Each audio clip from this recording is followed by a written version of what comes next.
said the best way to legalize would be to put all taxes from legalized marijuana into free neighborhood clinics for people with any drug problems, turn them into educational centers. And now I want to say we have such a thing at CHAMP. We are helping with several peer support groups. We're helping people who have drug abuse problems use marijuana, both to reduce their problems with it and also to reduce the harm of alcohol and speed. The benefits of legalization: it would stop destroying the credibility of drug education. I quoted Gary Snyder saying the transfer of prime human attention from objects to states of mind would be a valuable contribution by the legalization of marijuana. To bring the joy and appreciation of people and events that is marijuana's greatest gift to humanity out in the open. Very nice. Please, let me just finish up the two little things that I concluded my testimony with. Maximizing the social benefits of legalization means giving credibility to the government once again instead of losing all respect for the government and the laws. Finally, I raised my fist in the air. I congratulated the commission for listening, and that is a very important thing that this commission did. Raised my hand in the air and I said, quoting Keith Lampy, one of my favorite ecologists, "What we want is free, legal backyard marijuana."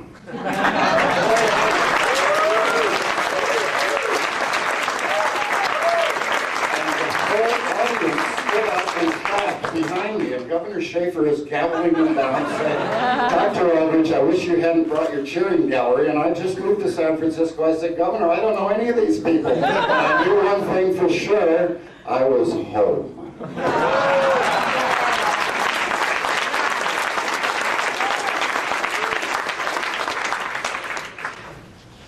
Tom? Yeah, I'd like to make a couple of comments here. You mentioned Mo Sievers and Dana, both of whom are not with us anymore. Dana Farnsworth was at Harvard, and every time he would say anything, he would say, "We at Harvard believe." It was very annoying. And Mo Sievers used to, after he'd had some drinks, he started drinking at 5 p.m. We finally had to change our hours, so we never met after 5 because he got irascible. After 5, Dana would say that. Mo would say, "Well, we at Michigan don't give a shit what you at Harvard." And then Dana would turn to me again.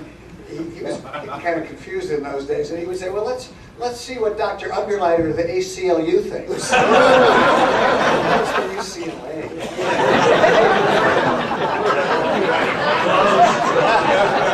Those were the good days. In fact, one more Mo story. In South America, they showed us, the narcotic people showed us 7 different kinds of confiscated mushrooms or things. There's 7 different ones.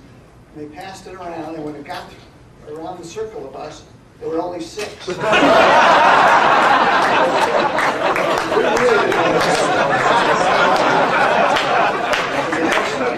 the next 3 days, Mo had a real reaction, whether it was the altitude and the mixture of the drug, but you couldn't stand up. You had to push yourself. He was an interesting guy. Are the slides on? Are the things on? Okay. I just thought I would show you that one. Take it away before it messes up his mind. That was a reaction to our report. It's Mitchell. And also, don't confuse me with the facts. Cartoon response. And then a couple of things I want to just mention briefly. Oh, that's the Dick Cavett show. We had a brief moment of fame. The governor and I with Cavett. A couple of important things that came out of the commission that you don't know about and don't think about. One of them was that we first listing here of kinds of drug behaviors. Drug behaviors. Some are use, some are abuse. I won't go into them, but the government will never, ever, so far, acknowledge that this sort of thing happens. In other words, with a marijuana person, you can experiment with it, you can try it recreationally, or you can get into trouble, but they don't accord any legitimacy to experimental or recreational use. At 90, you can't say that anybody who has one puff of a marijuana cigarette is addicted, but they do. They didn't learn from that. Now, I've got to read this to you, because this is something that I'm really the most proud of, and I had nothing to do with it, but it's a description then of the drug abuse industrial complex. Listen to this. I don't know how we knew this then. The rapid institutionalization of the drug abuse problem is of much concern. In the short span of 4 years, the shifting of large quantities of money and manpower have created a drug abuse industrial complex, compulsively spending over $1 billion a year at the federal level without benefit of evaluation or goal setting. This complex is now a fixture of government and society and may perpetuate the drug problem as an ongoing part of the American way of life. But boy, that was really true. Not $1 billion, but this year $19 billion for the drug czar's office. Amazing kind of institutionalization. How we knew that then, I don't know. A couple more slides.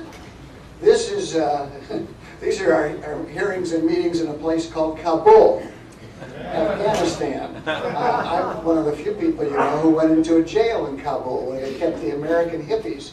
It was really a firehouse because no one would survive the Afghanistani jails, but they were very open and honest, and they said, we're a poor country unlike you Americans. We have drug smuggling as our second largest industry, and the king's brother has the thing, and we don't want these hippie kids coming in and cutting into our hash, and you know now, opium. So that was in Kabul. And we're undercover. There I'm undercover in Lebanon. Even the camels laugh. I want a poster. And then this one finally is marijuana then and now. And I think it illustrates, I put in the population of the U.S., which has gone up 30% in 30 years. The number of marijuana users, the regular users is up 30%. Marijuana arrests, you all know that. We were worried then about the 180,000, 190,000. Now it's 735,000, and then the annual budget of the drug war. So I just wanted to pass that along. And I have no confessions to make, like everybody else does here on the panel, except I do pose a question. Because for 20 years I've been thinking, what happened? How did things go awry? Who ever dreamt that the young people then would grow up and become the William Bennetts, the Bob Barrs? Who ever believed that we would have a drug czar who would try to change the war on drugs into a war on doctors? Who would tell doctors that even in the context of the patient-physician relationship, they couldn't even talk to a patient and suggest marijuana even if it were a dying patient? Who would have believed that? How did that happen? I kind of would like to hear some of your thoughts on it. Some people have alluded to some of the things, but it's a real surprise to me that we have not progressed. I would find that in our marijuana research. We publish a large and double-blind study of marijuana with compazine as the drug, show very, very good effects from it, cancer, chemotherapy, radiation therapy. People would say, oh yeah, but that's compazine, and that's last year's drug. You got to compare it to this year's drug. And then you try another study, and they say, well, you're out of date now. Those kind of responses, even from the medical community. Marijuana medically is too toxic to use because it causes central nervous system toxicity. We finally got this author who got government money to do this to say what he meant. Drowsiness. It makes you drowsy. Why? What happens? What are the factors? I'd like to, if you can hear some of your thoughts on that, that would help me personally. Use the microphone. Oh, it's just real quick, that 190,000, is that state and federal? That was a state level then, but the state level, I think the federal level was it was 185 and 3. 185,000 and 3,000 federal level. You know, marijuana myths, marijuana facts was more influenced by the Shafer Commission than any other document, down to and including, Tom mentioned, 50 funded studies. I want people to understand that the Shafer Commission gave money to investigators to look at many of these complaints, and maybe they'll talk some more about the study in Jamaica, or the funding of somebody to write an essay about drugs and music, which was published later in and that's driven me a lot. I enjoyed it a lot, and I enjoyed the mistakes a lot that were in it, and I still talk about that. Whose idea was it that there should be a large group of funded studies? Did that vision come from Koch? who set aside the $4 million to enable you all to pay investigators? Or did that idea of doing studies arise in the middle of the commission? The idea, believe it or not, came from Mike Sonnenreich, the NARC, who was the attorney for the BNDD. Those were his ideas, basically. I'd like to leap in there by mentioning something that we mentioned earlier, which was the idea that the commission report is irrelevant because the marijuana they were studying was such poor quality. I have to say, personal experience tells me it was not poor quality in the early 70s. And in fact, in the days, John Morgan has done a wonderful article on this, several articles.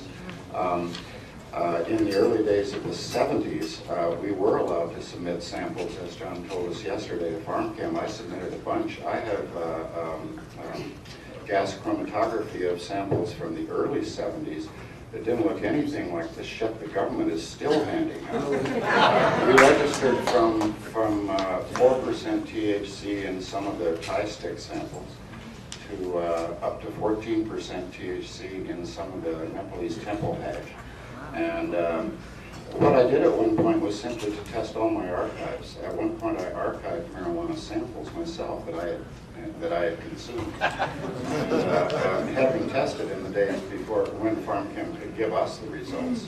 And when the DEA found out about that is when they stopped the ability of PharmChem or any other lab from telling you what's in your pot. Which meant that the government was then free to spray anything they wanted onto it, and we would have no way of checking on whether our samples had been contaminated or so forth. I want to make one point here. It's something I forgot to tell you that was really important in the Commission's deliberations. It had to do with international travel. Everybody likes to think it was just a junket that we were on, but not really true. And here are a couple examples of things that really turned the Commission around, as well as some of the others. We heard in India that smoked marijuana or charas was illegal, while the weaker oral marijuana, the beverage, bhang, was legal. And they said in their official meetings that this was because pharmacologically, charas was like heroin and bhang was like coffee. To which most Seavers had a few choice comments of disagreement. But in the evening over dinner, with the alcohol free-flowing, we were told the real reason for the dichotomy. The lower classes preferred charas and the upper classes preferred bhang. To ban the former and permit the latter fulfilled the international treaty obligations urged by the United States and still let the upper classes use their marijuana. In South Africa, officials voiced worry about the potential impact of their marijuana, called daca, on the youth of their nation, not because there were any problems. But after hours, what they told us was the Bantus had been smoking for centuries without any problems. But now there was a market for it among the white middle class. And those new users paid for the daca with money which was going to be converted into arms to overthrow apartheid. That was the reason they were upset. In Iran, they said, here's the way to handle smuggling. We did it, no problem. To stop hashish smuggling, execute, kill the smugglers. And Iran said it killed 160, which they had. And when we looked at the statistics, they totally executed only Afghanistanis, so they preserved the drug smuggling monopoly for their own citizens. So we learned some interesting things, because our BNDD was everywhere. They were powerful. They were in every country with ideas affecting the other governments who didn't know nothing. I'm wondering whether you'd agree that theoretically, at any rate, that on its face, the CSA is unconstitutional, whether or not there's possibly a viable challenge of the CSA, and even if not, how the CSA trumps the 10th Amendment, which gives the right of virtually everything that's not specifically in the Constitution to the states and the people. I think, Mark, just speaking as an attorney, I think that the Controlled Substances Act would be subject to some serious constitutional challenges. The reality that we have right now, unlike the Supreme Court that existed in 1969, when, if you just think about how crazy it was, in many ways, all 9 members of the United States Supreme Court struck down the federal marijuana law and left the United States with no marijuana law at all on the federal level. We're just not going to see that kind of a change brought about with the with the current court.